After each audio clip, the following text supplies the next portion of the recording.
Hi, I am Lilith Higgins with our very first episode of Coffees, Cakes, and Castles, where we're going to talk about the 20,000 to 25,000 castles in Germany. And I am from the USA, and I will let my co host introduce herself.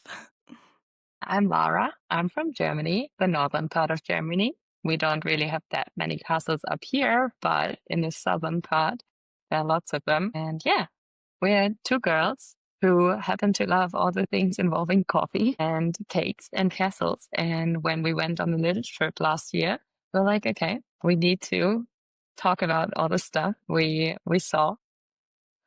We are excited. So, we're going to talk today about some of the fascinating facts, including the drama, the intrigue, and possibly murder, which brings us to our first castle that we'll be talking about, Neuschwanstein. And this is the one that sparked the idea for the podcast. Because I don't know if you felt the same way, but while we were taking the tour, while we did get a ton of cool information, I felt that we left with more questions.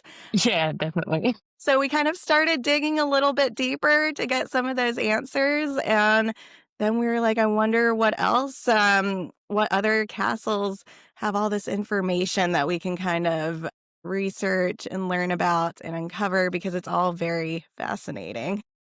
Other people. Like when you listen to one tour guide and he talks about some people, and then you went to another castle and they were talking about the same person who did Yes. some other stuff as well. And we were like, okay, that is crazy. We need to dig deeper. Yes, because we'll kind of talk about it, but some of these are linked in different ways. Some of the families and the people who founded these castles. And so we'll get into that. And we will start out with kind of the overview of Neuschwanstein if you are planning to visit. So it's located near Füssen, Germany, which is in the region of Bavaria. And it is a 19th century castle that features the Romanesque, Gothic, and Byzantine styles. For us Americans, it's probably the most recognizable castle. Walt Disney Yeah, was definitely. inspired by it. It was used for inspiration for his Sleeping Beauty castle in Disneyland. Yeah, and the castle is visited so many times. It was like 1 million visitors a year. So that's the same in Germany. Everyone, when you picture a castle, it's mostly the Neuschwanstein one. It is very Yeah. recognizable. Yeah. Yeah, if you plan to visit, we had some issues doing that because we bought some tickets and it was not possible to use them the way we wanted to use them. So make sure you buy your tickets on the website ahead of time because the slots are sold out very quick. For us, it was very nice because we could still visit the castle and got tickets for the next day. It was the next day, right? In the morning, we bought the So tickets, right? they actually, yeah. So we found out you were supposed to book ahead of time. And then morning of, we logged in because they drop a certain amount of tickets for that day. And so morning of, we logged in and we were able to get tickets. But it was Yeah. definitely more stressful than had we just bought tickets ahead of time. And now Yeah. we know. And now we know, and now you guys know too. Yes. The guided tours are offered in very like lots of languages. I think it's German and English in the audio tour, and you can choose other options when you have your headphones on. You can click through and get some other languages too, right? That was the Yes. case, yeah. And the And tickets are no, oh, you go go. ahead. But Yeah. I was going to say that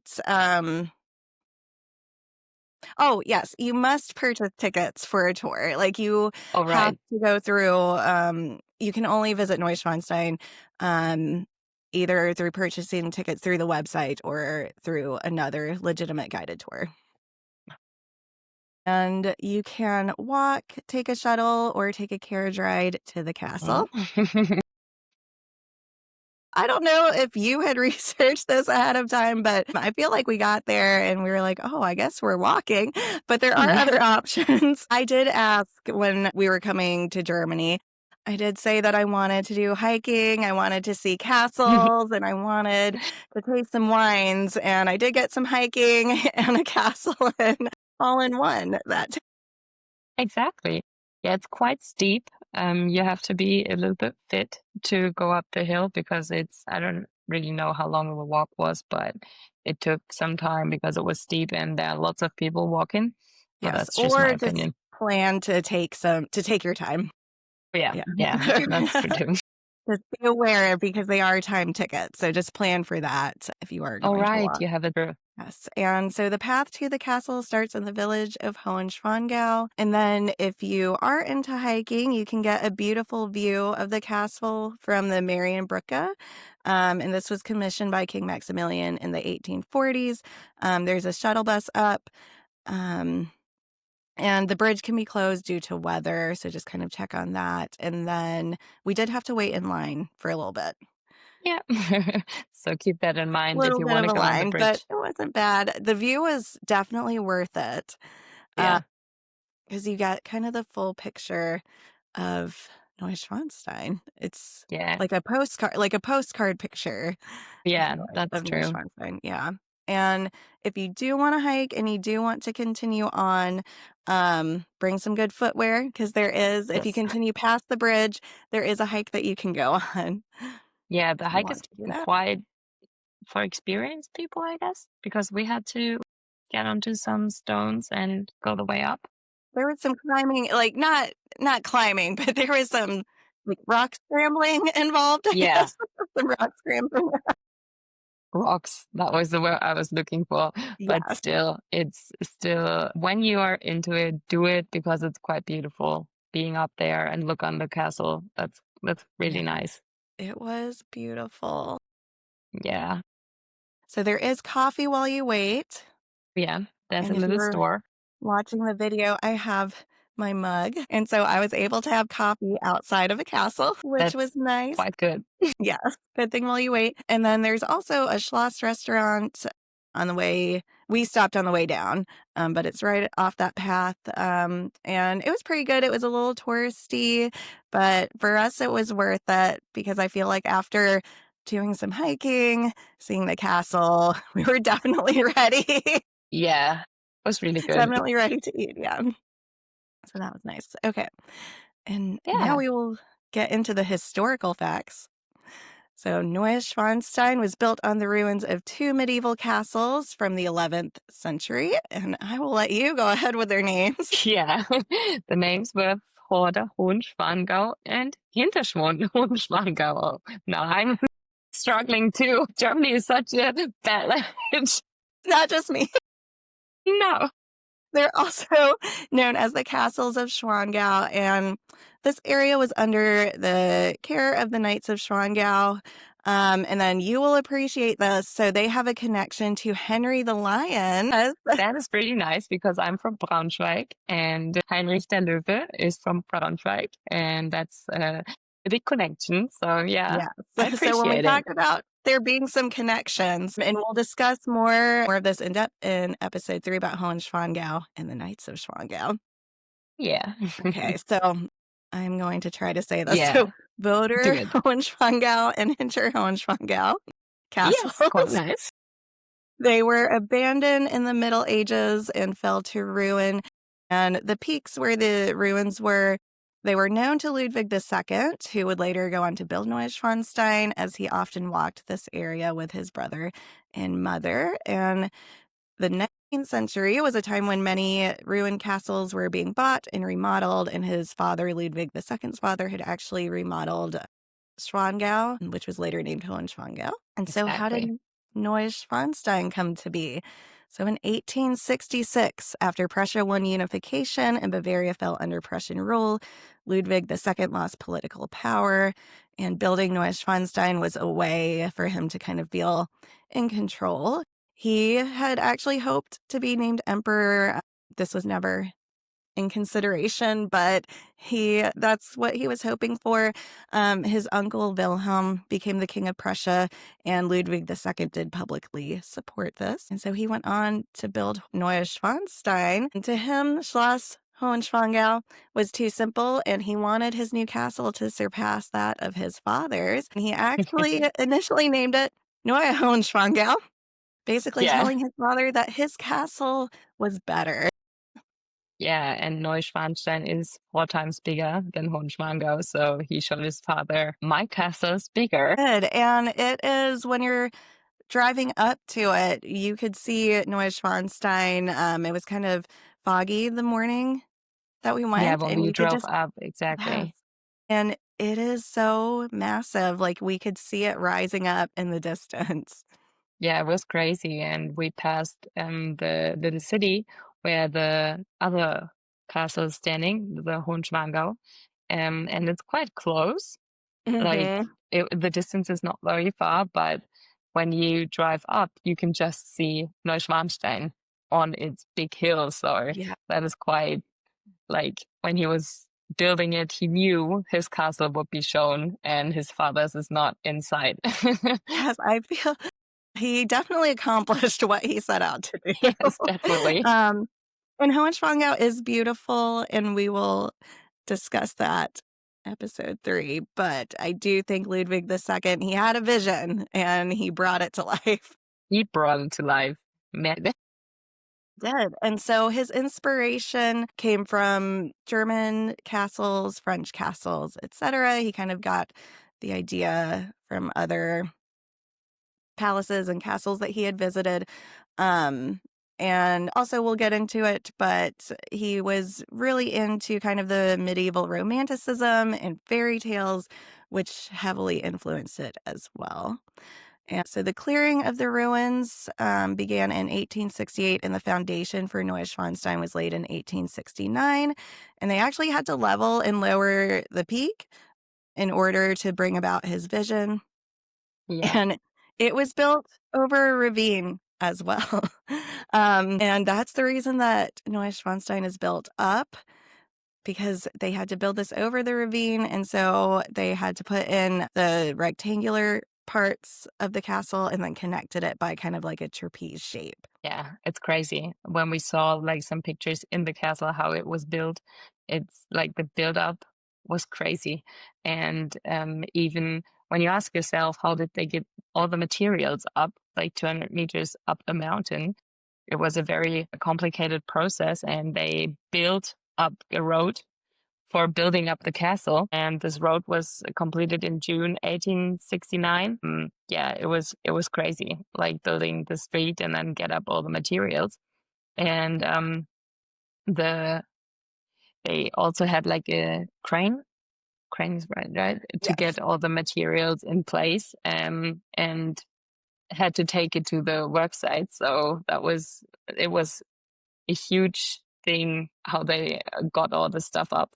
And the building of the castle was mostly built by advanced techniques, because otherwise you wouldn't be able to build such a big castle. So Ludwig was into modern things and was into trying out new technologies and being on the pulse of time. I don't know if you say it in English, but Yes. that's something Ludwig was up to, and that's just why he could build such a big castle on such a hill. He was crazy about stuff like that, Yeah. and the people worked day and night to try to complete it. In I think he wanted to complete it in 3 years, and they tried to get it finished. They did not succeed. We will come to that later on as well, but up to 300 workers worked there, and a very sad thing what happened, and what we were asking ourselves when we were walking around, we were like, people must have been dying to build this castle, because it was so steep on some parts, and it's Hmm. like 30 to 40 people died during the construction. So the number is quite high for building up a castle for some person who had a Yeah. vision. It was a massive undertaking, Yeah, and it shows. definitely. Yes. And so Ludwig was very involved, and he was constantly asking for modifications and improvements. And that's why it took so long, because he was constantly like wanting to make adjustments. He had this vision and he wanted it to come to fruition. Like he knew what it was that he wanted. Yeah. And so The bedroom and adjacent chapels are in the late Gothic style, and then the foundation was cement, the walls are bricks, and limestone was used as cladding. The gateway was where Ludwig lived for a while, and this is because the rooms weren't completed. And then the throne room was built with steel for structural purposes. So as you were talking about, like, he was using the most kind of up-to-date technology in building. He was using, like, the materials that were necessary and all the technology that was necessary to complete this. Yeah. And it also has a modern kitchen. And so when we were doing the tour and kind of like walking through this, I had initially thought that this was added in later, but that was all Ludwig II's doing. Yeah, like he had heat, he had running water, he had the automatic flushing system. So Hmm. that was crazy at that time. Yes. Like he was just, as you said, he was just up to date and had all these things installed in his castle. Yeah. And he wanted to finish this in 3 years, but it ended up taking 17. And it was still not completed. Exactly. It was not completed. Yeah. So it is 75% completion on the outside and 25% completion on the interior. Um, and then he had also planned for a very impressive 90-meter keep, which would have been located in the courtyard. And this did not happen due to his death, but it would have made Neuschwanstein even more. It's already impressive. Like, it would have Yeah. made her even more so. Yeah. And they named Neuschwanstein after his death, after King Ludwig's the second, the death, right? Yes. It was named like it afterwards. After Yeah. his death, yes. And how did Neuschwanstein come to be something straight out of a fairy tale? It was all very intentional. And Ludwig II wanted a fairy tale castle, one that was kind of reminiscent of the times in Wagner's operas. And that was one of the things that we had questions Yeah. about because you can find murals in Neuschwanstein from Wagner's works, including Sigurd, Gudrun, Tristan and Isolde, Parsifal, Lohengrin, and Tannhauser. Very Thank nice. you. We were walking room from room, and it was murals, like beautiful murals, but it was all of Wagner's operas. And so we were kind of thinking, like, what is going on What is here? going on with Mr. Wagner? Very into Wagner. And he was so into Wagner and medieval romanticism that he modeled his castle that way. And Neuschwanstein actually has a cave It has a cave, inside. yeah. We were walking and then we're like, "Okay."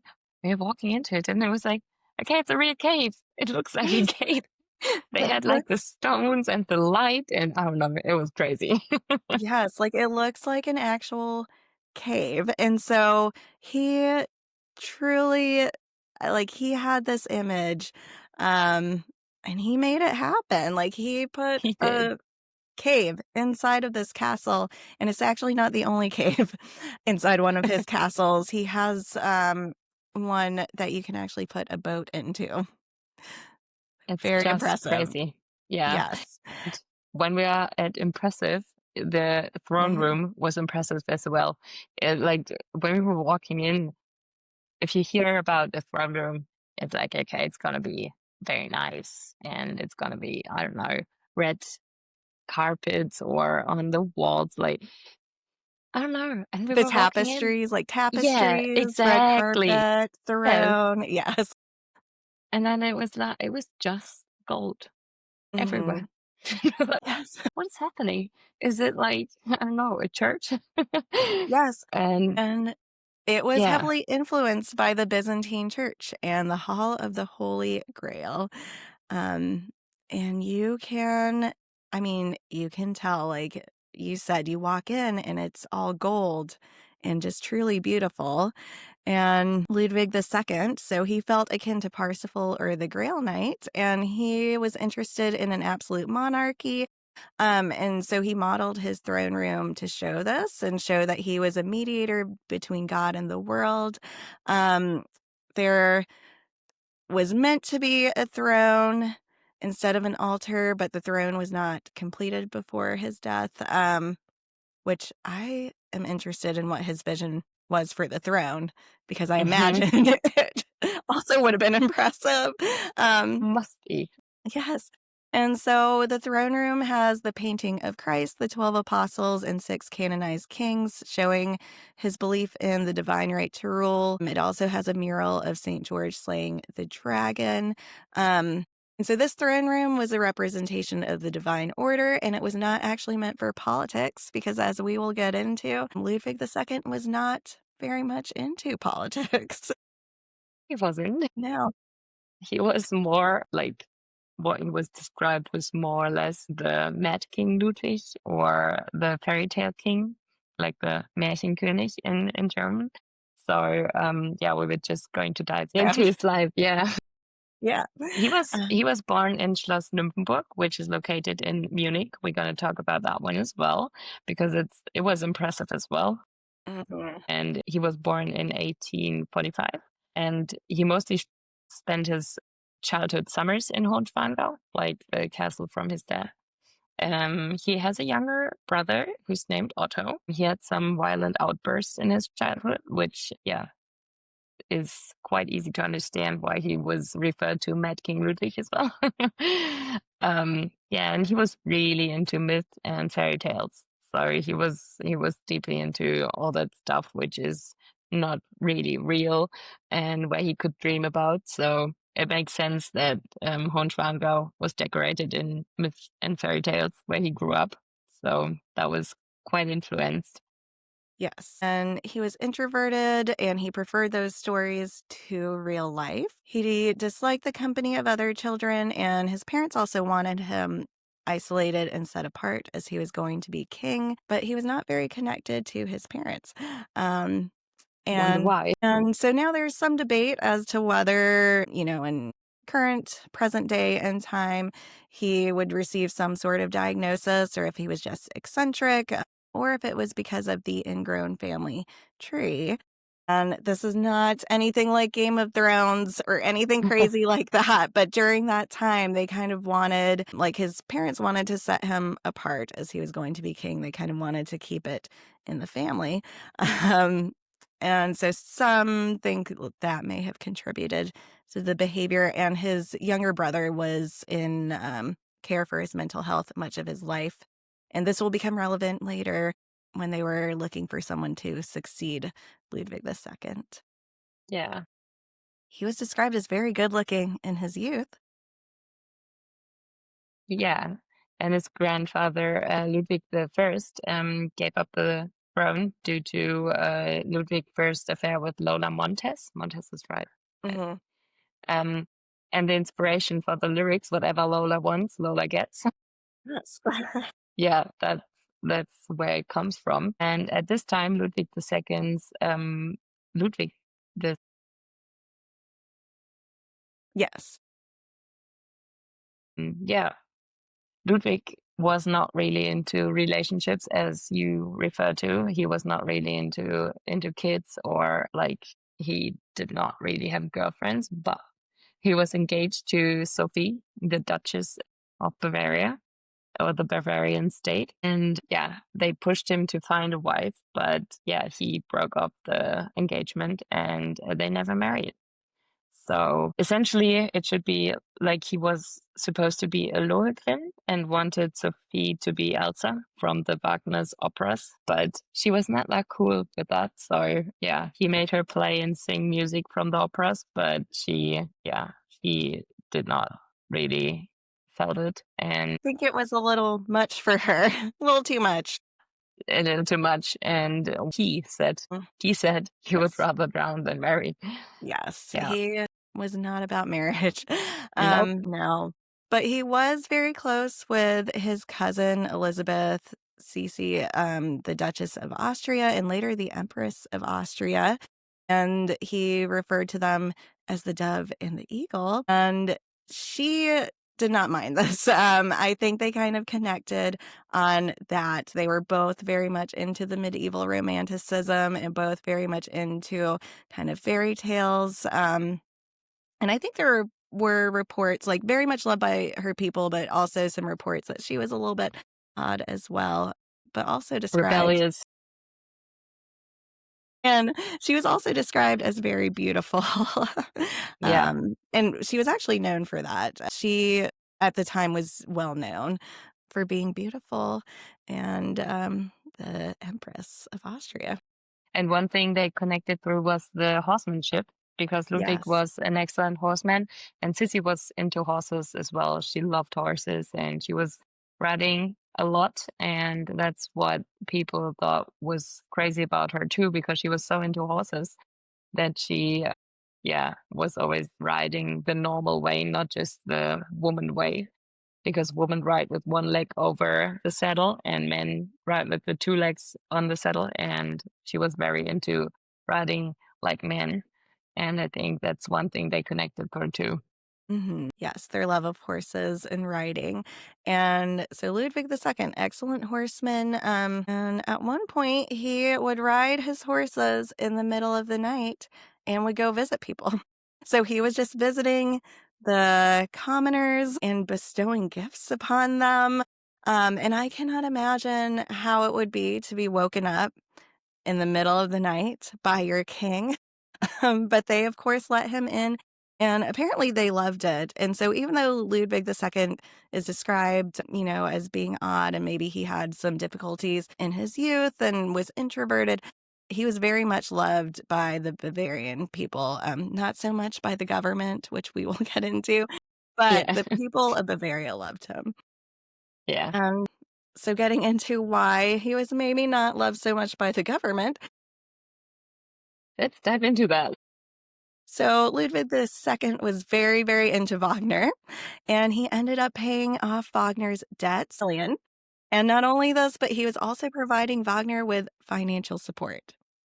And Yeah. there are 600 letters of correspondence that were found between Ludwig II and Wagner. Wagner would put on private performances for Ludwig, and at one point, Ludwig II gave Wagner a place to stay close to Hohenschwangau. And so there are some questions, and I don't think there was a definitive answer as to the relationship that they had, or at least Ludwig II's feelings towards Wagner. But kind of whatever the reason, he very much idolized him at the very least. Yeah, he did. Yeah.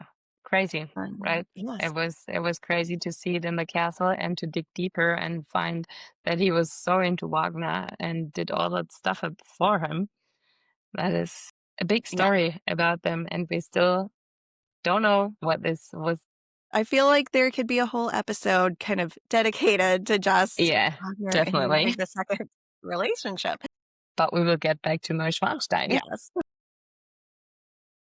So Ludwig II was not into his actual duties, and he mostly wanted to be left alone when it came to politics. He did have to deal with wars. He tried to avoid them, but the officials made him address it. There was a 7 Weeks War, the Franco-Prussian War. And again, while he wanted to avoid it, he did go and he spoke with the men, and it's reported that they found his visits very inspiring. Again, like the general populace loved their king. And as he got older, it said that he put on weight. He started modeling his walk after the French king, Louis XIV, and he would actually set his table for three or four, but dine alone, and then pretend to have conversations with the likes of Louis XIV and Marie Antoinette. And he communicated to others through notes, so he would not have to speak to them. To me, was quite odd. Yes, including government officials. Yeah. Which again, they were not thrilled with him at this point. Yeah, because he spent so much money and he did not use his money. He also used lots of government money. And I think it was around about 32 million mark So or 32 million marks was the total. He used some of his personal wealth, but as you were saying, he did borrow against his future civil list payments, and so that put the government 8 million marks in debt. yeah, that's crazy. It's around about like 8 million marks is 4 million euros. So that was quite a lot of money. Yes. And so not only was he paying off Wagner's debt and paying Wagner, he was also building castles. Neuschwanstein was not his only castle, and he was borrowing against the civilis payments. Yeah. So at this point, the government, they were growing more and more unhappy with what they were seeing. Unhappy is a good word to Yes, say. unhappy. So in 1884, he came to stay at Neuschwanstein. He was very pleased with his fairy tale castle in the clouds. And also, so at this point, he was not letting many people in. And I think when we did the tour, they had discussed this, that he had these magnificent like ballrooms, throne room, Yeah. but he was not letting others in. And again, contributes to the government not being Yeah, happy with and him. nobody ever really used the ballrooms for parties or stuff, so Yes. he would just have these amazing huge rooms, Hmm. and when he visited Neuschwanstein, he refused to go back to the capital, right? He Yes. was just staying at Neuschwanstein and no visitors, and yeah, he was happy with it. Yes, he was living his best life. Yeah, Um, but everyone unfor else was not happy. Yes, like, unfortunately, the government, they required their king, to, come to the capital to do his duties, and he was living his best life in Neuschwanstein. Yeah, they Johann von Lutz, the prime minister, went to the king's uncle because, again, so Otto was not fit to rule because he had his own kind of mental health issues that he was being treated for. And so Johann von Lutz went to the king's uncle. Is it Leopold? Leopold? Leutpold, yeah. Leopold. Yeah. Together, they conspired to remove Ludwig II as king and put his uncle in his place. And so they went to Dr. Guden, and Guden pronounced Ludwig II insane without examining him directly. And Yep. Ludwig was quoted as saying, "How can you certify me insane without seeing me?" Which I agree with him. Yeah, we do. Yes, we agree with that. And so he was declared unfit on June 9th, 1886, and was arrested at Neuschwanstein on June 12th and taken to the Burg Palace. Yeah. And in the end, he died in Lake Starnberger See, on the next day, like June the 13th of June. 13th. Yeah. With his psychiatrist. You have to, Psychiatrist. okay, you Okay, have to overtake that. I'll take this. Okay. So Ludwig II died in Lake Starnberg on June 13th, along with his psychiatrist, under suspicious circumstances. And so this is where we get into some theories and potential murder. So one theory is suicide, and it is said that Ludwig and Dr. Guden went for a walk around Lake Starnberg, and one theory is that Ludwig walked into the lake and drowned, but no water was found in his lungs, and so that was, of course, thought to be suspicious. His watch was found stopped at 6:54 p.m., and Dr. Guden was also found dead with his watch stopped at 8 p.m. So again, Very there weird. are suspicious circumstances surrounding this, and so was he murdered?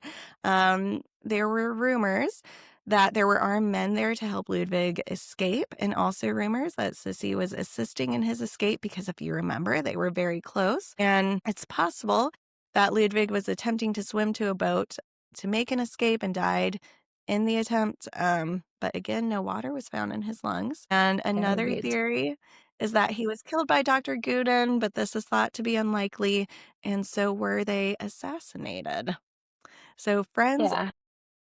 confided that Jacob Liedel, and I found it in a book called Not So Happily Ever After, The Tale of King Ludwig by Susan Barnett Brown. And it is a very good book if anybody wants to check it out, because it goes into detail about his life. And it is, uh, again, like, they couldn't fit it all into the tour. We can't fit all of it into this podcast.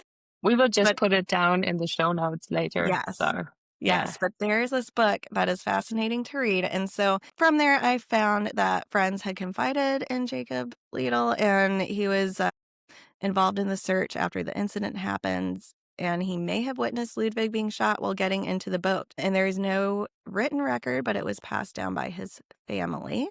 And so a doctor confided on his deathbed to his daughter that he was forced to rule it a suicide, but there was evidence of murder. And so that would back up Jacob Little's story. Yeah, and And a retired Munich banker stated the following on the account of Mr. Uttermühle. As a 10-year-old, he and his mother were invited for afternoon coffee and cakes by Countess Josephine von Braber-Kaunitz, who looked after some of the Wittebach's family's assets.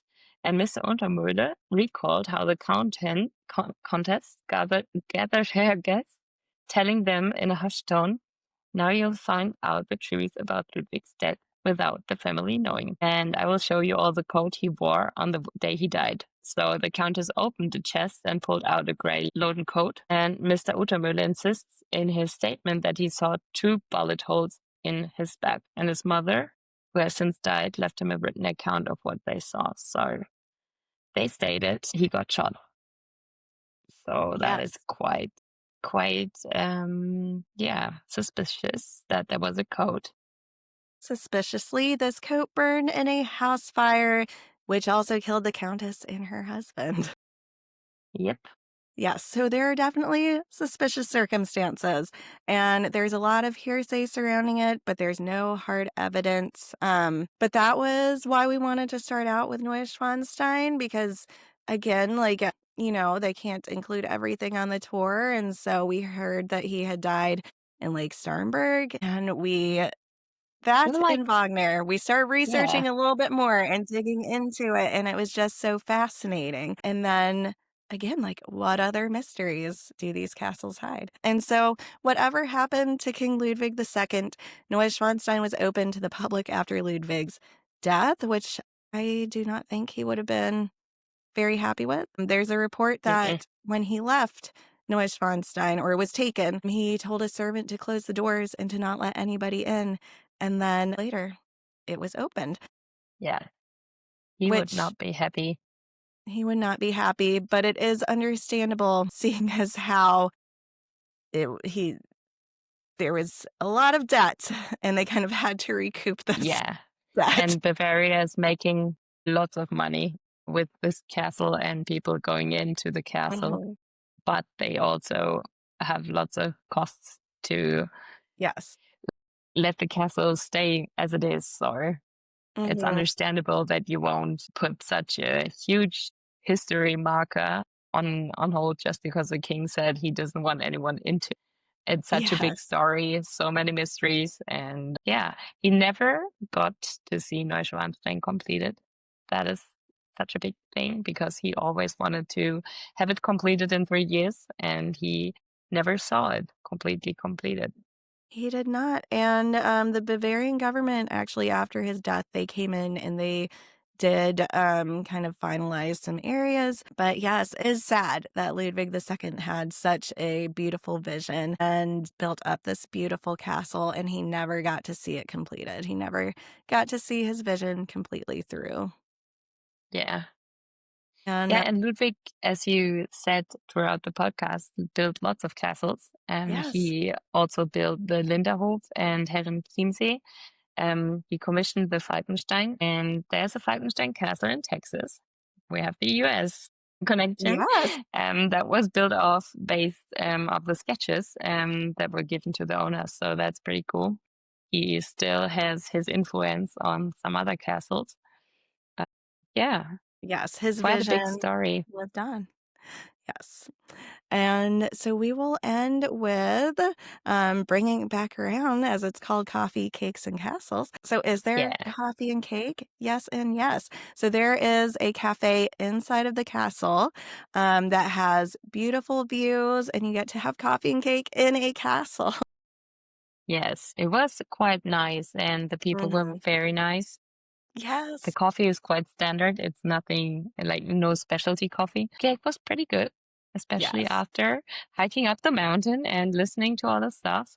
But it was definitely worth a visit, I'd say. Yes, you get to say, like, we now get to say that we had coffee and cake sitting inside of a castle. Yeah, and that's where the idea for the podcast came from. And we were trying to see as many castles in our time we had last year. And whenever we went to a castle, we had coffee and cake where it was possible. So that's where the story came from. Yes. And our next episode is going to be about Schloss Nymphenburg, and we will hear Hmm. more about the Wittelsbach family. Thanks for Okay. listening Thank you. and bye. Bye.